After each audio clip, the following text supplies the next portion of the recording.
Hey guys, so this should be the first lecture in our series where I am not here, actually, and it shows. Just kidding. Okay, so we are in the middle of talking about the beginning of the Revolutionary War, and we're going to start this off with the shot heard round the world, which is what they call the Battle of Lexington, because it's the first actual pitched battle of the Revolutionary War. The thing is, though, the Battle of Lexington and Concord, which follows soon after the Battle of Lexington, happened in April of 1775. So it's not until the following year, in fact, July of 1776, that our Declaration of Independence is actually completed. And that's when America actually is kind of born, right? So keep in mind that this is happening in the prior year. And already you've had the Boston Massacre, the Boston Tea Party. You've already had blood been shed previously before this. Now, with Lexington and Concord, you have a lot of famous American moments. So we're going to start off with the beginning of this episode. That basically, Paul Revere, a silversmith, a devoted and passionate member of the Sons of Liberty, was tasked to be a courier. He was part of the committees of correspondence. If you remember, we talked about that. And as a courier, he's assigned to basically go warn the militiamen, the colonists, when the British troops are going to be coming. And he is informed by a local doctor in Boston, Joseph Warren, that the British are amassing, that they're getting ready. And it was said that Warren would place in the Old North Tower Church a lantern, or possibly two, one if by land, two if by sea, to show which way the British troops would be going. And so two lanterns are lit, and Revere takes off across the Charles River. He rows a boat, gets on a horse when he gets to Charlestown, excuse me, and then is going to take off to Lexington to go warn the leaders of the Sons of Liberty, John Hancock and Samuel Adams, that the British troops are coming to arrest them. General Gage, the British commander there in Boston, was told by his superiors he was basically given an arrest warrant to go and get them, and also to go get the colonists' weapons cache. They had their supply of ammunition and gunpowder in the town of Concord that was just beyond Lexington. So those were the two missions that the British were on. So Paul Revere takes off. But what a lot of people don't know is actually that he was not the only quote unquote midnight rider. You also had William Dawes, who was another devoted member of the Sons of Liberty, who's going to take off down the peninsula from the other way to go warn the leaders that the British are on their way. And real quickly, that phrase, the British are coming, the British are coming, that absolutely was not said by either man. Um, First off, it doesn't make sense, right? Because think about it. Think about it some more. Hopefully you got it. Basically, the colonists are British. So these guys come screaming into town, the British are coming. People are going to be like, what? We're already here, man. So that doesn't make any sense. Also, the fact that they would be shouting this is a covert op, right? They're trying to be stealthy and get under the British patrols. You can't be shouting and trying to be stealthy at the same time. So more likely they were finding people and quietly in hushed voices saying, the redcoats are coming, or the British regulars are coming. Okay, that the British soldiers are on their way, in other words. And so Revere and Dawes, they are pretty successful, making good time to get to Lexington. And as they're warning people, other messengers are going out and warning other towns as well. And they warn Hancock and Adams, and they get them out of there. So mission accomplished. But now on their way to Concord, the next town, to alert that the British are coming to get the colonists' guns. Oh, which, by the way, that sounds familiar. They're wanting to get the guns so that the militia couldn't fight against them.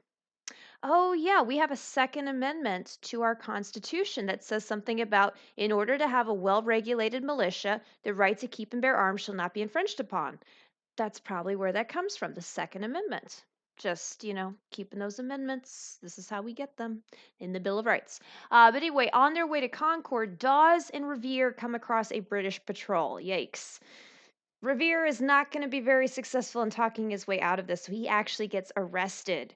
Dawes has a bit more of a silver tongue, which is ironic since Paul Revere was the silversmith here. Ah, ha ha ha. But Dawes loses his horse. So both men are out of luck. Concord is in a pickle, right? Except for there's one silver lining. I just can't get over the silver thing. Sorry, guys. It's that both men, right before they came into the patrol, they had run into this young man. He was 24, named Samuel Prescott.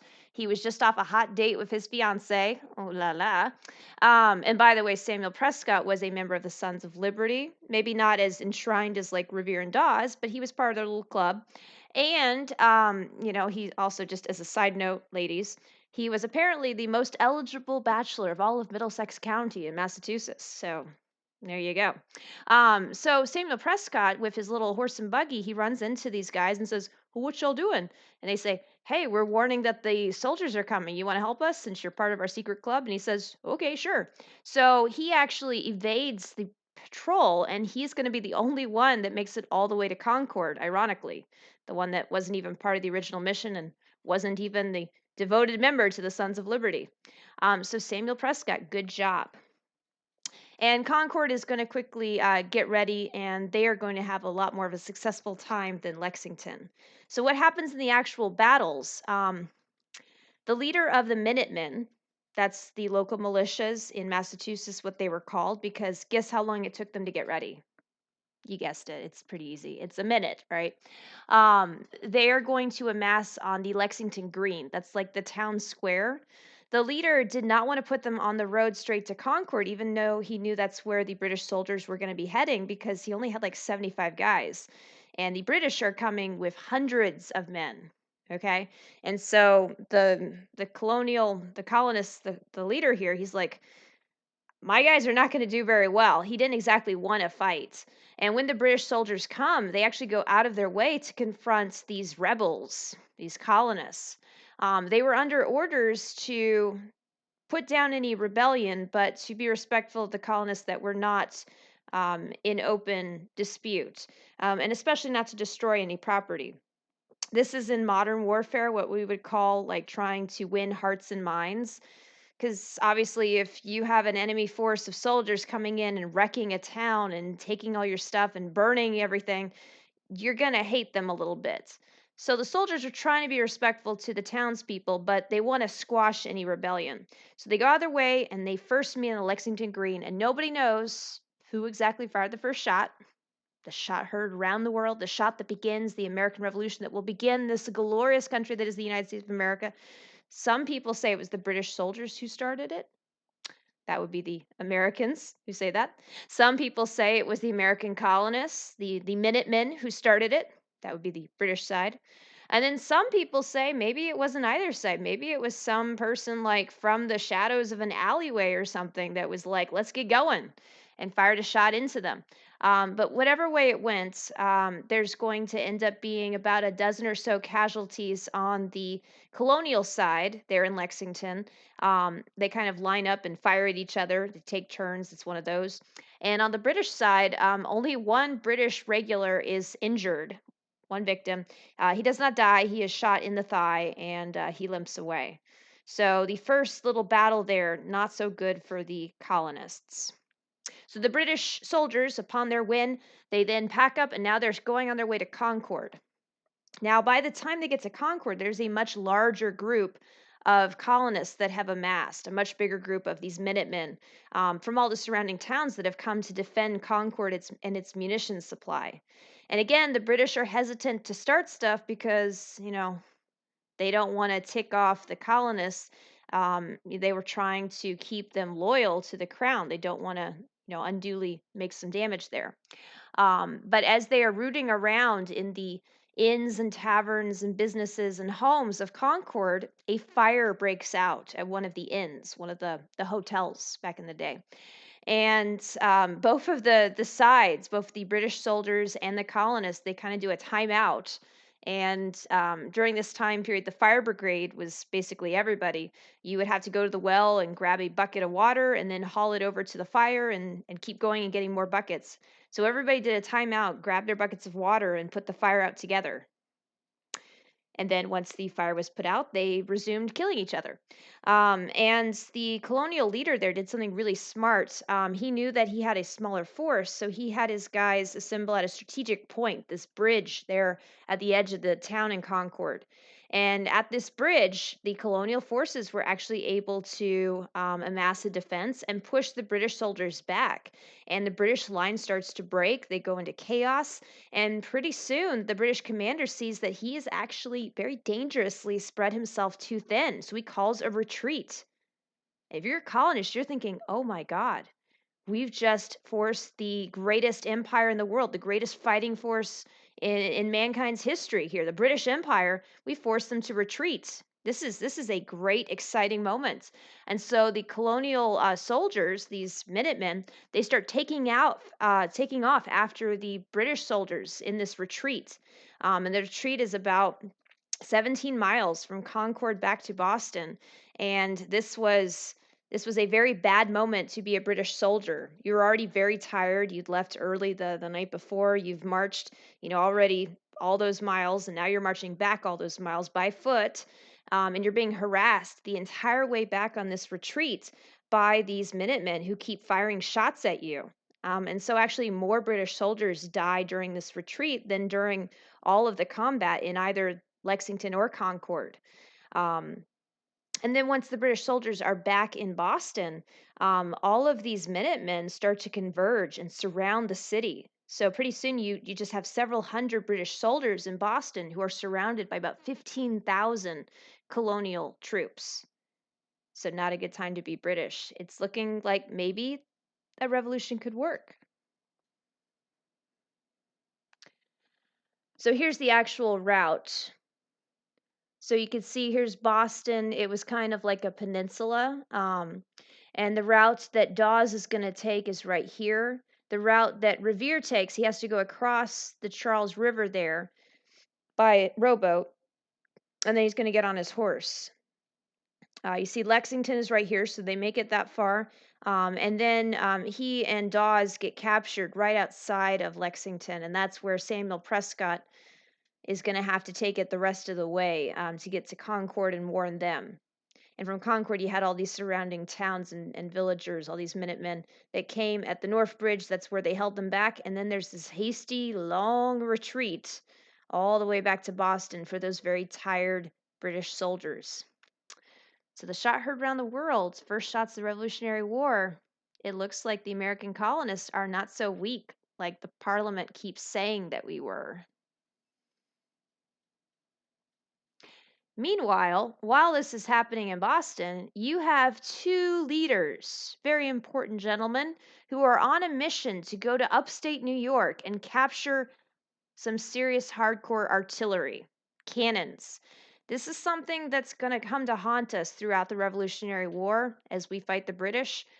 Remember, America was based as like a place in the triangular or quadrilateral trade to make raw materials, which would be shipped over across the Atlantic to then be made into manufactured goods, which meant we didn't make a lot of our own guns. We didn't make a lot of our own cannons, if any at all. We're going to be lacking those things. That's why it was so important to get like the French on our side because they could supply the things that we lacked and also like, big military naval ships. That's going to be another very important thing that we're lacking because those all went to Britain. So you have Ethan Allen. He's the leader of this really kind of cool ragtag group from what will become the state of Vermont called the Green Mountain Boys. They were very good with their rifles and with hunting and kind of expert shots, kind of like a Virginia group that we'll talk about later. And then the other gentleman here that looks a little pudgy, that is actually somebody you might have heard of before. His name is Benedict Arnold. He's famous if you didn't know, or you didn't watch maybe the AMC show Turn. He's also in there. He's famous for being a traitor. In fact, if you call somebody a Benedict Arnold, you're calling them a traitor. His name has become synonymous with the word. And eventually, in the next couple of years, this great soldier and leader of the Revolutionary Forces, one of our best generals, who helps us in the turning, deciding battle of the entire war, will come to betray us. He'll try to hand over the fort of West Point to the British. So we'll talk more about him later, but this is just the beginning. And these guys are tasked to go to Fort Ticonderoga. It's right below Lake Champlain, like I said, in upstate New York, to get the cannons there, to get the British to surrender and get the cannons. Because we need those if we're going to take back Boston. And there's only 48 British soldiers stationed at Fort Ticonderoga since the French and Indian War. They don't really think anything's going to be happening there, so they weren't really on guard. And literally, Ethan Allen and his awesome crack shots, Green Mountain Boys, and Benedict Arnold, who's also he's seeking some glory. They come in guns blazing. They're like, "Surrender or die!" And the British are like, "What are y'all doing? What's happening?" And they're like, "We're here to conquer you. We're fighting. We're at war with each other now." And the British soldiers are like, okay, we surrender. So it wasn't much of a battle, but this is going to be strategically very important. We get these cannons, like 60 tons of cannons. It's a lot of artillery. The real like amazing thing about the Fort Ticonderoga episode here in 1775 is how you move 60 tons of cannon in the wintertime, like from upstate New York all the way to Boston, Massachusetts, like 300 plus miles. And this amazing feat of logistics is done by this man named Henry Knox. Knox. And Henry Knox will, in the course of the Revolutionary War, become a very close friend to George Washington. Henry Knox is a heavyset gentleman. He's kind of a nerd. Like he likes studying military history and other stuff, which works out really well. Like he's a logistics guy. He's a thinker and a planner. And so he orchestrates this amazing movement of these cannons. He's going to have them basically put on these planks so they can go through the mud. He's going to use wagons. He's going to use boats. He's going to move them across like frozen rivers and lakes, like oxen. It's a pretty awesome feat of engineering that he accomplishes. And once he finally gets those cannons to Boston, they're going to be put on the Dorchester Heights, sitting above the city, basically to force the British to get the heck out of Boston. And that's how we're going to retake it. So all of this works out in our favor. So now to Boston. The last thing we're going to be talking about in this lecture is the Battle of Bunker Hill, which actually doesn't happen on Bunker Hill. The Battle of Bunker Hill happens on Breed's Hill. Not that that's very important, but later on we'll talk about another one of these. Like during the Spanish American War, there's this famous charge that Teddy Roosevelt and the Rough Riders do up San Juan Hill. They actually didn't go up San Juan Hill. They went up Kettle Hill, which is right next to it. And sometimes the names just sound better, so that becomes what people know, but it's not actually where the battle took place. But regardless, anyway, this is a hill that is near Charlestown.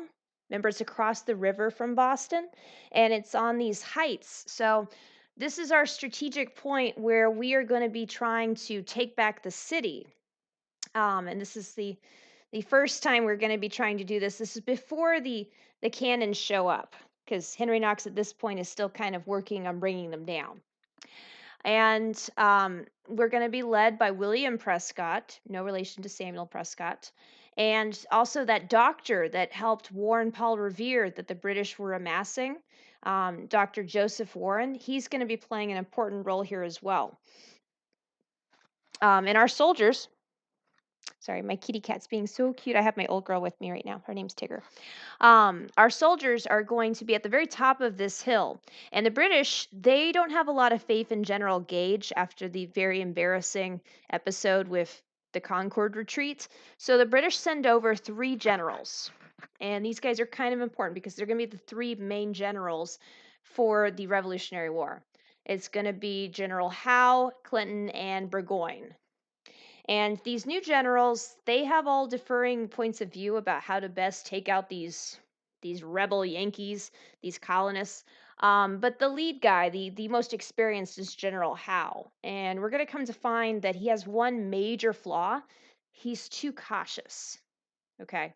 But the general setup is that you have the British in Boston and you have these colonists that are massing on the hill that's on the other side of the river from Boston. And the British want to get them out. So the generals all agree that they need to go after the colonists. But, I mean, if you've ever seen Star Wars, we're talking episode 3, We're talking Anakin Skywalker has gone bonko bananas, and Obi-Wan Kenobi and him are fighting on Mustafar, and there's this hill, and Obi-Wan warns Anakin, his former Padawan. He says, "Don't do it, Anakin. I have the high ground."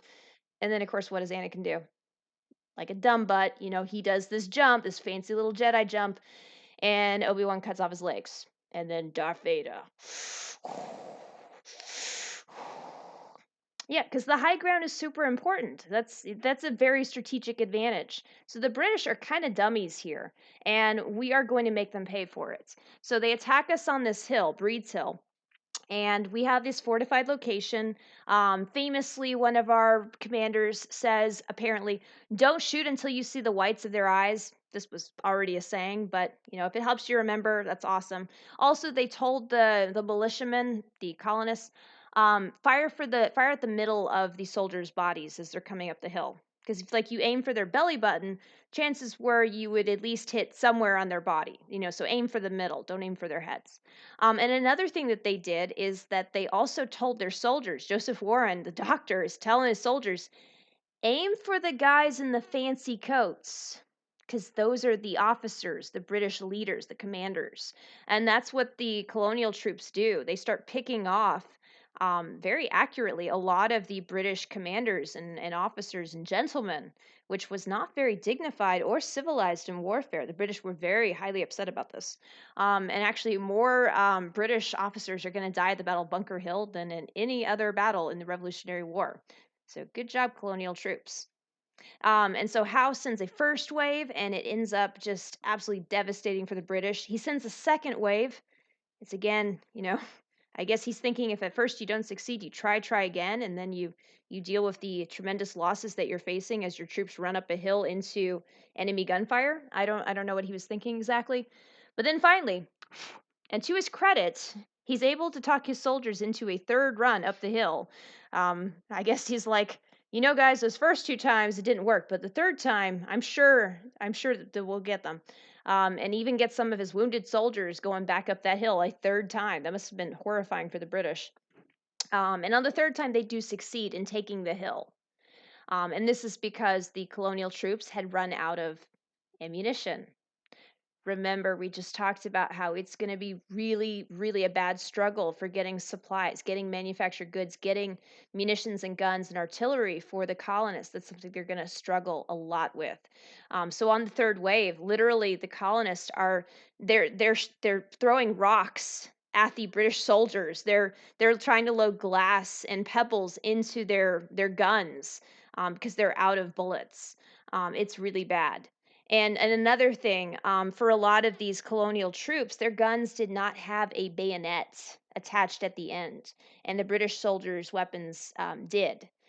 For those of you that don't know, a bayonet is like this long knife that attaches to the end of a rifle, so you can, you know, stick somebody through when you get in close range and finish them off. So here comes these British soldiers who have munitions, and once they get to the bulwark, they get to the defenses. Now they are bayoneting these colonists. And they were so angry at Joseph Warren. This doctor was super brave. He told his mother, I want to be right in the thick of the fighting, and if I don't, then I just couldn't live with myself. So he was supposed to be made a major general right before this thing, and he denied the promotion, saying he wanted to be with his troops right at the thick of the fighting. And so he was rallying his men the entire time, and so the British soldiers were so mad at this doctor. They specifically targeted him, kind of as payback for all of their officers. They shot him through the head, and then later, as they are going through and bayoneting the colonial troops as they're starting to flee and retreat, they identify his body and they mutilate it. They run him through several times, almost to the point where he was unrecognizable, and then they dump his body just to add insult to injury into an unmarked grave with many other bodies.